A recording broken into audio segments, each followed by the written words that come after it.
Gas തീരുന്നതിനേക്കാൾ വലിയ തലവേദനയാണ് car detailing business അതുപോലെ തന്നെ കാർ വാഷ് ബിസിനസ്സിൽ വരാൻ പോകും. അടുത്ത മാസം ഒരു മുട്ടൻ പണിയാണ് നമുക്കെല്ലാം കിട്ടാൻ പോകും. എൽനിനോ വരുന്നുണ്ട് സുഹൃത്തുക്കളെ. അതേപോലെ തന്നെയാണ് ഈ ഒരു നമ്മുടെ വരൾച്ച കാലഘട്ടത്തിൽ മഴയുടെ സാധ്യത വളരെ കുറവാണ്. ഞാൻ പറഞ്ഞതല്ല, കാലാവസ്ഥ റിപ്പോർട്ടാണ്.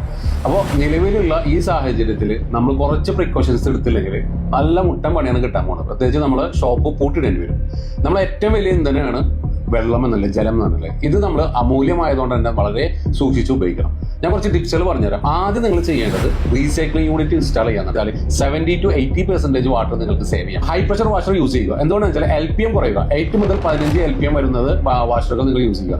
പഴയ സിംഗിൾ പ്ലഞ്ചർ വാഷർ ഉണ്ടെങ്കിൽ നിങ്ങൾ ഉപേക്ഷിക്കുക, അതല്ലെങ്കിൽ മാറ്റി വെക്കുക. എന്തുകൊണ്ടാണെന്ന് വെച്ചാൽ ഒരുപാട് വാട്ടർ വേസ്റ്റേജ് നിങ്ങൾ സിംഗിൾ പ്ലഞ്ചർ വാഷ് ചെയ്ത് വരും. ഇനി കിണറിൽ നിന്ന് വെള്ളം അടിച്ചിട്ട് നമ്മൾ ടാങ്കിലേക്ക് നടക്കും. ടാങ്കിൽ നിറഞ്ഞു പോകുന്നത് അതുപോലെ തന്നെ ഒരുപാട് വേസ്റ്റേജ് വരുന്നത് നിങ്ങൾ സൂക്ഷിക്കുക. അത് നേരെ തിരിച്ച് ഒരു യൂണിറ്റിലേക്കോ ഒരു ടാങ്കിലേക്കോ അതല്ലെങ്കിൽ കിണറിലേക്കോ പോകുന്ന രീതിയിൽ സെറ്റ് ചെയ്യുക.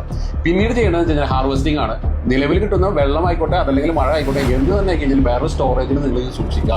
അത് നിങ്ങൾക്ക് പിന്നീട് നിങ്ങൾക്ക് യൂസ് ചെയ്യാൻ ഒരുപാട് ഗുണം ചെയ്യും. ഇവിടെ എത്രയും പെട്ടെന്ന് എങ്ങനെയാണ് വാട്ടർലെസ് വാഷ് ചെയ്യാന്നുള്ളതും സ്റ്റീം വാഷ് ഉപയോഗിച്ചിട്ട് കാർ വാഷ് ചെയ്യുന്നതിലും പഠിക്കുക. അതുപോലെ തന്നെ കറക്റ്റായിട്ട് ചെയ്യും. നിലവിലുള്ള ബിസിനസിന്റെ എന്തെങ്കിലും പ്രയാസങ്ങൾ അതുപോലെ തന്നെ പുതിയൊരു business car wash detailing business start ചെയ്യാനുള്ള കാര്യങ്ങൾക്ക് ഡീറ്റെയിൽ ആയിട്ട് അറിയണം, അതുപോലെ കൺസൾട്ടേഷൻ വേണമെങ്കിൽ ഒന്ന് കോൺടാക്ട് ചെയ്യുക.